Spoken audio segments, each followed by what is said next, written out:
بسم اللہ الرحمن الرحیم۔ السلام علیکم ورحمۃ اللہ وبرکاتہ۔ جی کیا حال ہیں آپ سب کے؟ الحمدللہ۔ آج ہم آیت نمبر 10 کو دیکھیں گے، اس کے رولز کو۔ فا زیر یا فی، دیکھیں یا مدہ کا قاعدہ لگا، فی دو حرکات تک لمبا کریں گے۔ قوف پیش قو، لام پیش واو لو، قولو، با زیر بی، ہا زیر میم ہم، قلوبہم، ٹھیک ہو گیا۔ یہاں پہ میم ساکن کے بعد میم مشدد کا قاعدہ آ رہا ہے، ٹھیک ہے۔ یہ ہے ادغام ما غنہ۔ میم ساکن کے رولز آپ نیٹ سے جا کے دیکھیں، دوسری یوٹیوب میں آپ کو مل جائیں گے، میں نے وہ بھی لگائے ہوئے ہیں۔ اور ضرور شیئر کیا کریں، ضرور خود بھی سنا کریں، دوسروں کے ساتھ بھی کیا کریں۔ قلوبہم، ہونٹوں کو بند کر کے، مرض، یا تو وقف کر لیں، لیکن لام الف لا کا مطلب کیا ہوتا ہے کہ نہیں رکنا۔ یہ میں پہلے بھی بتا چکی ہوں کہ جب عبارت یا لائن کے اندر لام الف لا آئے گا تو اس کا مطلب ہوتا ہے کہ نہیں رکنا، آپ نے کوشش کریں کہ نہ رکیں تو بہتر ہے، لیکن سانس ٹوٹتی ہے تو پھر رک جائیں۔ قلوبہم مرض، کیونکہ آگے فا آ رہا ہے تو اخفا کا قاعدہ بھی یہیں پہ اپلائی ہوگا۔ نون ساکن اور تنوین کے بعد یہ 15 حروف میں سے وہی اخفا۔ قلوبہم مرض فزادہم اللہ، ہم اللہ، اس میں جلالہ پر زبر اور پیش آئے تو اللہ سے پہلے موٹا پڑھتے ہیں نا، اس میں جلالہ پر کا قاعدہ، ٹھیک ہے۔ اب آگے مرض، یہ ہے جی، یہاں پہ بہتر ہے کہ آپ وقف کر لیں، ٹھیک ہے۔ دیکھیں یہ بھی وقف آ رہا ہے، یہ بھی وقف آ رہا ہے، یہ بھی وقف آ رہا ہے۔ یہاں پہ آپ سانس لے سکتے ہیں، یہاں پہ سانس روکنی ہے تو بہتر ہے کہ آپ یہاں پہ جیم پہ لیں، کیونکہ ایک تو جب ہمیں مطلب آتا ہوتا ہے نا پھر ہم بڑی جلدی سمجھ آ جاتی ہے۔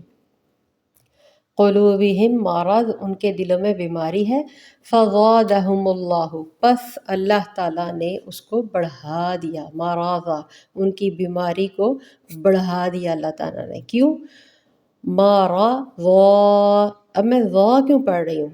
کیونکہ میں جیم پر وقف کر رہی ہوں، جیم پر میں رک رہی ہوں۔ تو اب جب میں رک رہی ہوں 1 سیکنڈ کے لیے تو 2 زبر کا رول آپ کو یاد ہوگا، یہ میں نے تحریر نمبر 6 میں بہت زیادہ پریکٹس کروائی بھی ہے کہ صرف 1-2 زبروں کو یاد رکھ لیں۔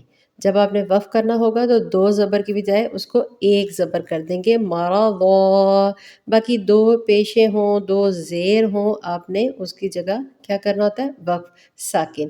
صرف یہ 2 زبر کو یاد رکھیں، 2 زبروں کو 1 زبر بنا دیتے ہیں، مرضا، وَلَهُمْ وَلَهُمْ عَذَابٌ، عذاب علیم، بوجہ کس وجہ سے؟ ان کا عذاب کیوں بڑھا دیا تھا؟ عذاب علیم، دردناک عذاب اس کو بڑھایا گیا نا۔ ان کا جو عذاب تھا وہ کیسا تھا؟ تکلیف والا، دردناک والا۔ اللہ تعالیٰ معاف فرمائے۔ بہرحال عذابن، یہاں پہ تنوین ہے، تنوین کے بعد کیا آ رہا ہے؟ حمزہ آ رہی ہے، تو ہم نے یہاں پہ غنہ نہیں کرنا، جسٹ تنوین کرنا ہے، ٹھیک ہے۔ عذاب علیم، اب میں نے لام الف لا اور 5 بنا ہوا ہے، اس کا مطلب یہی ہوتا ہے کہ رک جائیں تو بہتر ہے، نہ رکے تو کوئی حرج نہیں ہے۔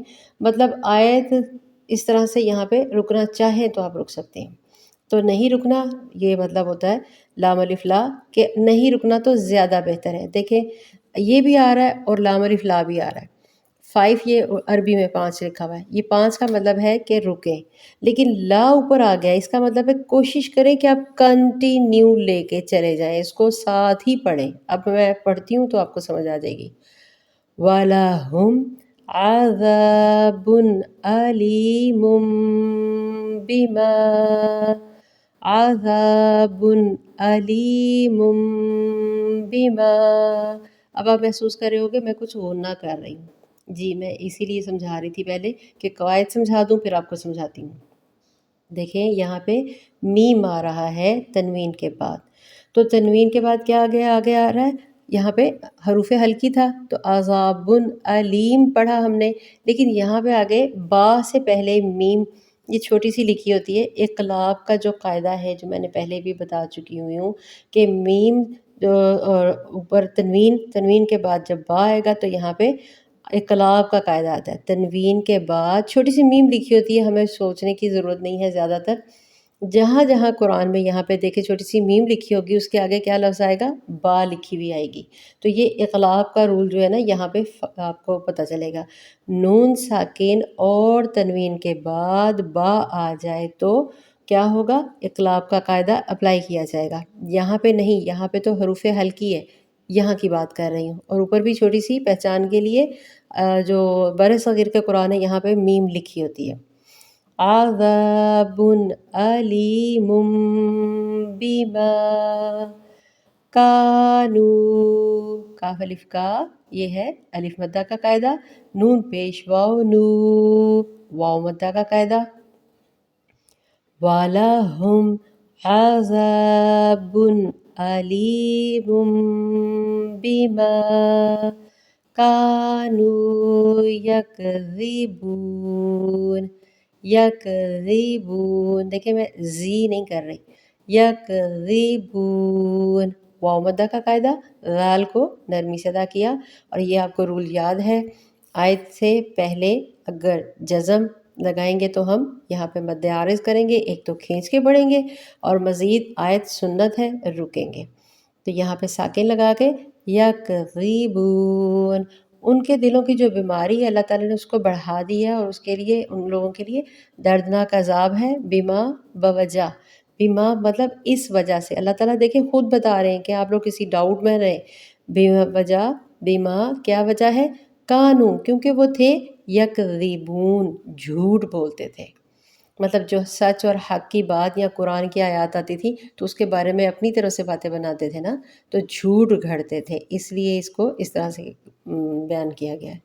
چلے جی، لفظی معنی کے علاوہ اب ہم اس کو کنٹینیو کیسے پڑھنا ایک دفعہ روانی سے پڑھتے ہیں۔ بسم اللہ الرحمن الرحیم۔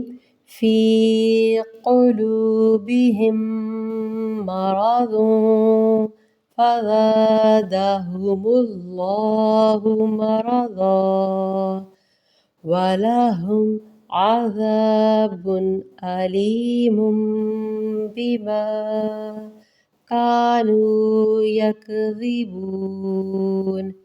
ٹھیک ہے، آپ وائس کو میری بار بار سن لیں گے تو آپ کو سمجھ آ جائے گی میں کیا بول رہی ہوں۔ السلام علیکم ورحمۃ اللہ وبرکاتہ۔